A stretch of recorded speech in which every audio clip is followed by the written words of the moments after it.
بعض لوگ 3 پراٹھے سحری میں کھا لیے کہ جی ایک چلے گا ظہر تک، دوسرا چلے گا عصر تک، اور تیسرا چلے گا مغرب تک.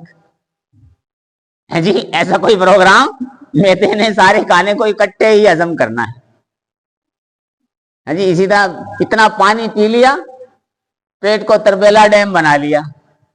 ہے جی یہ خاصیت تو صرف اونٹ میں ہے کہ ایک ہفتے کا پانی اکٹھا پی لیا اور پھر ایک ہفتہ اس کو استعمال کرتا رہا. ہمارے پیٹ کے ساتھ ایسا کوئی معاملہ؟ میرے محترم بزرگ اور دوستو، حضور پاک صلی اللہ علیہ وسلم نے ارشاد فرمایا کہ بے شک اللہ تعالی اور اس کے فرشتے سحری کھانے والوں پر رحمت نازل فرماتے ہیں. اللہ پاک جل شانہ کی ذات کس قدر کریم اور مہربان ہے کہ ہم اپنی ضرورت پوری کر رہے ہیں اور وہ اللہ پاک کی رحمتوں کے نزول کا ذریعہ اور سبب. کھا رہے ہیں ہم کھانا، پی رہے ہیں پانی، چسکیاں لے رہے ہیں چائے کی، لیکن اللہ اور اس کے فرشتے رحمت نازل فرما رہے ہیں. سحری کھاتے وقت تھوڑا سا اس کا خیال آ جائے کہ میرا یہ کھانا اللہ کو کتنا پسند آ رہا ہے، یہ میرا پانی پینا اللہ کو کتنا پسند آ رہا ہے، اور میں چائے پی رہا ہوں تو اللہ پاک جل شانہ کس قدر مجھ پر مہربان ہو رہے ہیں کہ اللہ پاک اور اس کے فرشتے مجھ پر رحمت نازل کر رہے ہیں. سوچنے کی بات ہے ہماری اوقات اور حیثیت کیا ہے. وہ خالق ہم مخلوق، وہ مالک ہم اس کے غلام، اس کے بندے. اسے ہماری ضرورت نہیں ہے، وہ ہمارا محتاج نہیں ہے. یہ بندے سے ایک محبت کا اظہار ہے کہ بندہ اپنی ضرورت پوری کر رہا ہے اور اللہ کو اس کا یہ عمل بھی پسند آ رہا ہے. اللہ پاک اس پر رحمت برسا رہے. حضور پاک صلی اللہ علیہ وسلم نے سحری کے کھانے کو برکت والا کھانا فرمایا. حضرت عرباض ابن ساریہ رضی اللہ تعالیٰ عنہ آپ صلی اللہ علیہ وسلم کی خدمت میں حاضر ہوئے. آپ سحری تناول فرما رہے تھے. آپ نے فرمایا ہلم الی الغداء المبارک، آؤ برکت والا کھانا کھا لو، آؤ برکت والا کھانا کھا لو. فرمایا البرکۃ فی ثلاثہ، برکت 3 چیزوں میں ہے، سحری میں، سرید میں اور جماعت میں. سحری کے کھانے میں بھی برکت ہے، اور سرید کہتے ہیں گوشت کے شوربے میں روٹی چور لی جائے، اسے سرید کہتے ہیں. تو سرید بھی برکت والا کھانا. اور جماعت میں بھی برکت ہے، چاہے وہ جماعت نماز کی جماعت ہو یا مسلمانوں کی جماعت مل کر کسی خیر کے کام کا ارادہ کرے، کسی خیر کے کام کو کرنے لگے تو اس میں بھی اللہ برکت ڈال دیتے. تو یہ برکت والا کھانا. ایک حدیث میں ہے آپ نے فرمایا انہا برکۃ اعطاکم اللہ ایاہ فلا تدعوہ، کہ یہ سحری کا کھانا یہ برکت ہے جو اللہ نے صرف تمہیں دی ہے، جو اللہ نے صرف تمہیں دی ہے، تمہارے علاوہ اور کسی کو نہیں دی ہے. فلا تدعوہ، اس برکت والے کھانے کو چھوڑنا نہ، کھاتے رہنا. کہیں فرمایا فصل ما بین صیامنا و صیام اہل الکتاب اکلۃ السحر، کہ ہمارے روزے کے درمیان اور اہل کتاب یہود و نصارہ کے روزے کے درمیان سحری کھانے کا فرق ہے. روزہ یہودی بھی رکھتے تھے، روزہ عیسائی بھی رکھتے تھے، لیکن ان کے ہاں سحری نہیں تھی. یہ سحری کی نعمت اور برکت اللہ نے اس امت کو عطا فرمائی، تو اس لیے سحری کھانے کو نہیں چھوڑنا چاہیے. برکت والا کھانا. فرمایا تسحروا فإن فی السحور برکہ، سحری کھایا کرو اس لیے کہ سحری میں برکت ہے. برکت کسے کہتے ہیں؟ چیز کی مقدار ہو تھوڑی اور فائدہ حاصل ہو زیادہ، یہ ہے برکت. مقدار تھوڑی فائدہ زیادہ، اسے برکت کہتے ہیں. مال میں برکت ہو جاتی ہے تو تھوڑے پیسوں سے زیادہ کام بن جاتے ہیں، یہ ہے برکت والا مال. ایک مال بہت زیادہ ہوتا ہے لیکن مال آیا ساتھ پریشانیاں آ گئی، مال آیا ساتھ بیماریاں آ گئی، کوئی اور مصیبتیں آ گئی، یہ برکت والا مال نہیں۔ برکت والا مال وہ کہ تھوڑا سا مال، اس کے اندر کام زیادہ اللہ نے بنا دیے، اس کو اللہ نے راحت اور چین کا ذریعہ بنا دیا۔ اولاد میں برکت کیا ہے کہ اولاد فرما بردار ہے، دل کے چین اور سکون کا ذریعہ ہے، یہ برکت والی اولاد ہے۔ وقت میں برکت کیا ہے کہ تھوڑے وقت میں زیادہ کام ہو گیا، جسے کہتے ہیں سلوٹوں میں کام ہو گیا۔ تو سحری کا کھانا برکت والا ہے۔ رمضان کے مہینے کو برکت والا مہینہ بتایا گیا کہ رمضان میں تھوڑے سے عمل کا اجر بہت زیادہ۔ قرآن برکت والی کتاب ہے کہ تھوڑا سا پڑھنے پر بہت اجر، ایک ایک حرف پر بہت اجر۔ بیت اللہ کو برکت والا گھر بتایا گیا کہ وہاں یہ چھوٹے سے عمل کا اجر بہت زیادہ۔ تو سحری کا کھانا برکت والا کھانا ہے، اسے نہیں چھوڑنا چاہیے۔ حضور پاک علیہ السلام نے ارشاد فرمایا، من اراد ان یصوم فلیتسحر ولو بشیء، جو روزہ رکھنا چاہے اسے چاہیے کہ سحری کھایا کرے، چاہے تھوڑی سی چیز ہی کیوں نہ ہو۔ آقا علیہ الصلوۃ والسلام نے بعض مرتبہ صرف 2 کھجوروں کے ساتھ سحری تناول فرمایا، اور کہیں فرمایا نعم السحور التمر، بہترین سحری کھجور ہے۔ ہم تو سمجھتے ہیں کھجور افطار میں کھائی جاتی ہے، سحری میں بھی کھجور کھانا سنت ہے۔ بہترین سحری کھجور ہے۔ اور اسی طرح فرمایا تسحروا ولو بجرعۃ مما، سحری کھایا کرو چاہے ایک گھونٹ پانی ہی کیوں نہ ہو۔ یعنی دل نہیں چاہ رہا کچھ کھانے کو تو سحری کی نیت سے ایک گھونٹ پانی پی لیں، ایک کھجور کھا لیں، ایک لقمہ کھا لیں، برکت تو آ جائے، برکت تو آ جائے۔ برکت والے کھانے کو چھوڑنا نہیں چاہیے۔ بعض لوگ سحری نہیں کھاتے اور بڑے فخر سے کہتے ہیں لو جی آج ہم نے بغیر سحری کے روزہ رکھا ہے۔ یہ کمال کی بات نہیں ہے۔ روزہ تو پھر بھی نہیں چھوڑنا، روزہ تو رکھنا ہے، لیکن یہ کمال کی بات، وہ تو برکت والے کھانے سے محروم ہو گئے۔ اسی طرح سستی کی وجہ سے بعض لوگ یہ رات کو ہی کھا پی کے سو گئے۔ سحری کہتے ہیں اصل میں اس کھانے کو جو کھانا رات کے آخری حصے میں کھایا جائے۔ پوری رات غروب آفتاب سے لے کر صبح صادق تک اس پوری رات کے 6 حصے کر لیے جائیں، آخری 6ٹھے حصے میں جو کھانا کھایا جاتا ہے اسے سحری کا کھانا کہا گیا ہے۔ تو سحری کے کھانے کو نہیں چھوڑنا چاہیے۔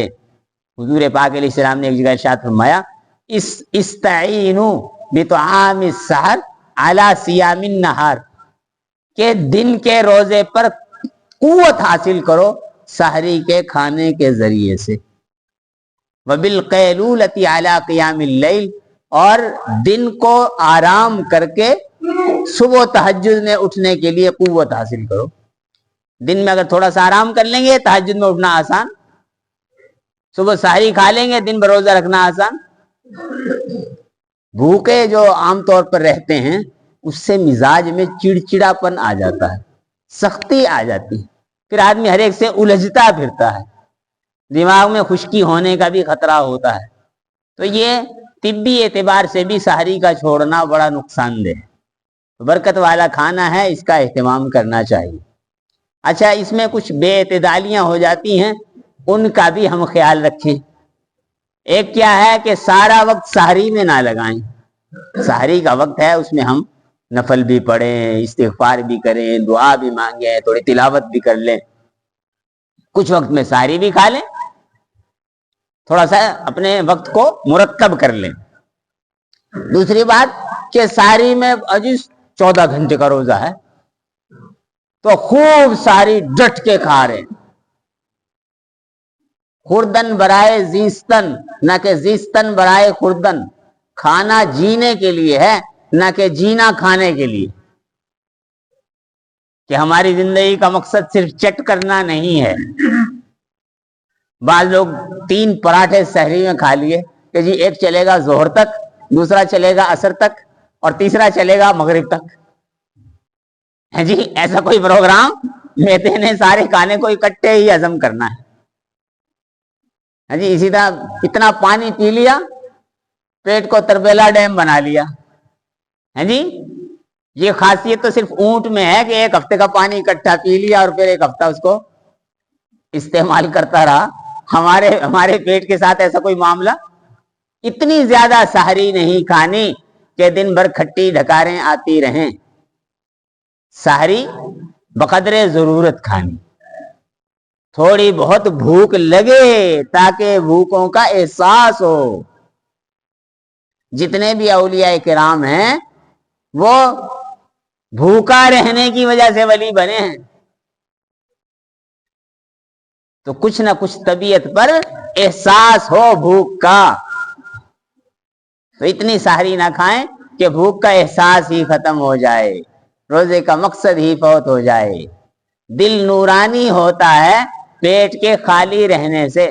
آقا علیہ الصلوۃ والسلام نے ارشاد فرمایا کہ بھرنے کے اعتبار سے پیٹ سے زیادہ برا اور کوئی برتن نہیں ہے. بھرنے کے اعتبار سے پیٹ سے زیادہ برا اور کوئی برتن نہیں ہے. پیٹ بھرنے کے لیے نہیں. ایک آدمی خوب کھا رہا تھا. کھانے والے کو کسی نے کہا کہ بھائی پیٹ کے 3 حصے کرنے ہوتے ہیں, ایک کھانے کے لیے, دوسرا پانی کے لیے اور تیسرا سانس کے لیے. اس نے کہا بھائی میں سادہ آدمی ہوں, مجھے یہ فلسفہ سمجھ میں نہیں آتا. اپنا تو ایک ہی مقصد ہے کہ خوب ڈٹ کے کھاؤ بس. رہ گیا پانی, وہ اپنی جگہ خود بنائے گا. پانی اپنی جگہ خود بنائے گا, کہیں نہ کہیں گھس جائے گا. اور تیسری چیز ہے سانس. سانس کا کیا ہے, آئے آئے نہ آئے نہ آئے. تو بھئی ایسا بھی نہیں کرنا.